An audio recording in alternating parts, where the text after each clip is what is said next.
Chapter 1 how the camel got his hump. तो इसमें देखते हैं हम स्टोरी है एक लेजी, और ये बोल सकते हो कि एक ऐसे कैमल की जो बिल्कुल ही काम नहीं करता था। देखते हैं क्या होता है। In the beginning, when the world was new and the animals were just beginning to work for man, there was a camel and he lived in the middle of howling desert. Because he did not want to work, he ate sticks and thorns and prickles. And when anybody spoke to him, he said hump, just hump and no more.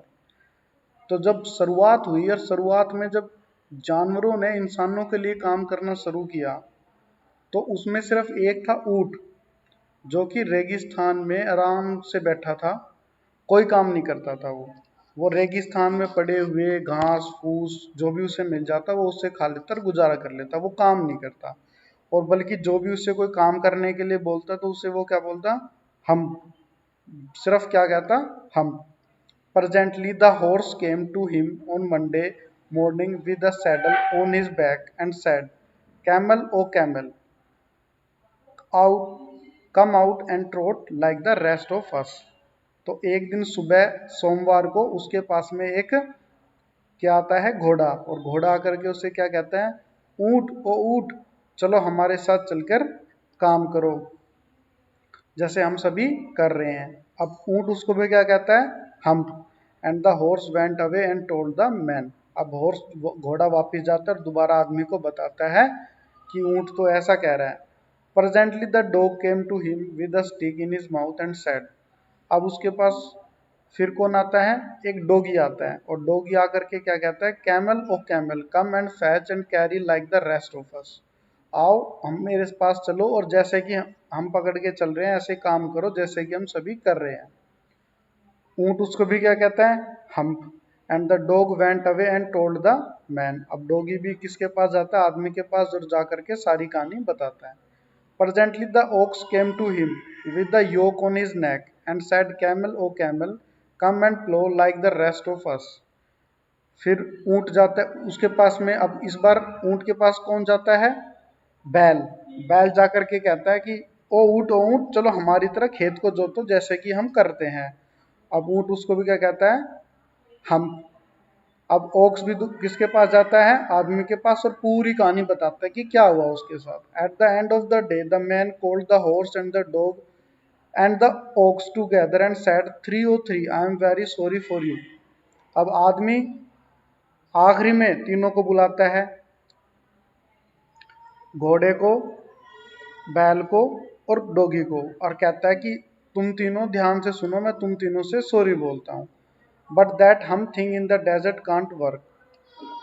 वो जो रेगिस्तान में बैठा हुआ hump जैसा जो hump बोल रहा है वो काम नहीं करेगा। और he would have been here by now so I am going to leave him alone. तो अब उसे मैं अब अकेला छोड़ दूंगा और हम आगे चले जाएंगे। And you must work double time to make up for it. और तुमने बहुत ही दुगना काम किया है उसे बनाने के लिए। That made the three very angry and they held a panchayat on the edge of the desert and the camel came chewing cud and laughed at them. Then he said hump and went away again.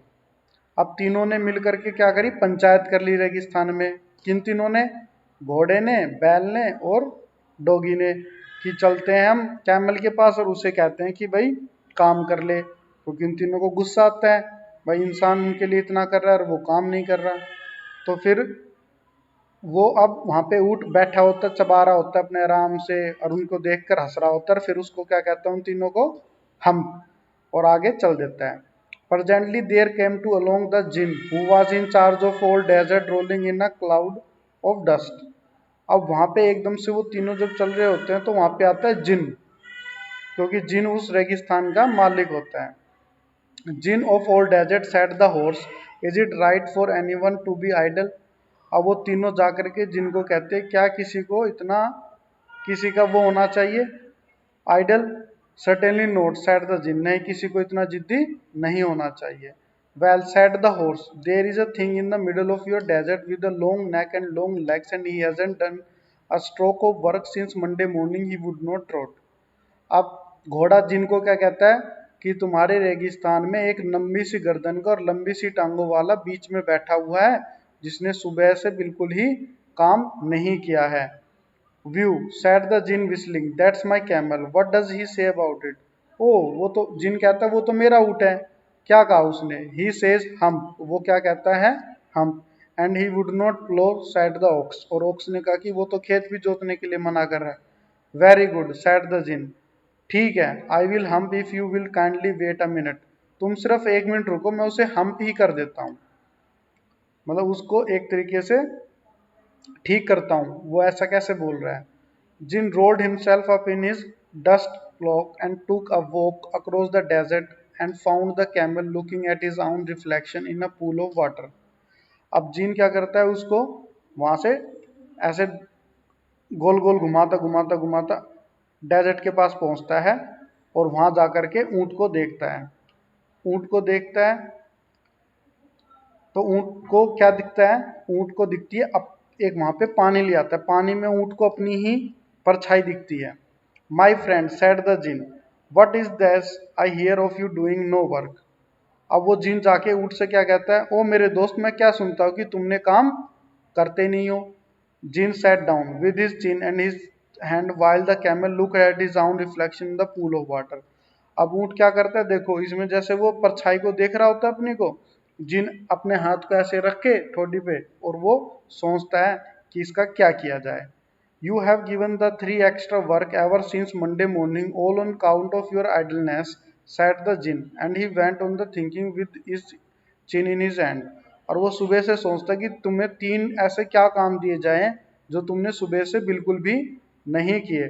तो जिन अब वो सोच रहा होता है हाथ को ऐसे रख करके, जैसे इसमें रखा हुआ उसने। हम, सैड द कैमल, अब कैमल उसको भी क्या कहता है? जिन को भी humph. I shouldn't say that again if I were you, said the djinn, अब जिन ने कहा अगर मैं तुम्हारी जगह होता तो मैं दोबारा ये नहीं कहता। You must say it once too often, I want you to work, तो मैं अभी तुमसे कहना चाहूंगा बहुत हो चुका है, अब तुम काम के लिए चलो। And the camel said humph again, अब कैमल उसे दोबारा क्या कहता है? Humph. But no sooner had he said if then he saw his back that he was so proud of puffing up into a greater big hump. अब वो camel क्या देखता है? अपने पीछे देखता है, कमर पे, बैक पे, कि वो क्या देखता है कि उसकी कमर अब ऊपर उठने लग जाती है। Do you see that, said the djinn, अब जिन उसे कहते हैं तुम देख रहे हो तुम्हारी कमर कैसे ऊपर उठने लग रही है। अब उसे प्राउड फील होता है, भाई मैं तो काम नहीं करूंगा। दैट्स योर वेरी आउन hump that's you have brought up in you very आउन cell bye not working.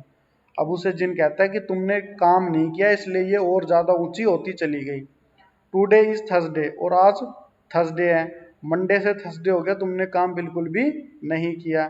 And you have done no work since Monday, और मंडे से कोई काम नहीं किया। When the work began now you are going to work, अब काम शुरू होगा तो तुम काम करने के लिए जाओगे।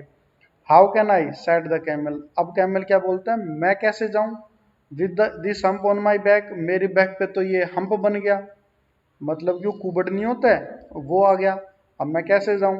That has a purpose, said the djinn, अब जिन कहता है उसका भी एक कारण है। All because you miss those 3 days, you will be able to work now for 3 days without eating because you can live on your hump.